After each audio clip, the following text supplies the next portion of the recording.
Hello and welcome to day 27.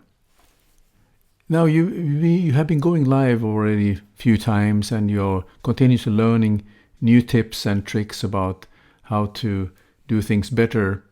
And today what I'd like you to do is to share what we call a best pro hack in streaming.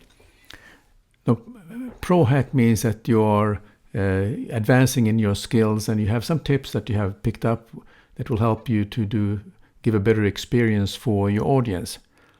For example, when you do pre-recorded video and you want to provide subtitles for that video, there's a pro hack to do that. You're uploading your video to YouTube and there's some captions that you can automatically insert. Facebook also has subtitle captions available, but I think, from my opinion, YouTube still is doing a little bit of a better job in this.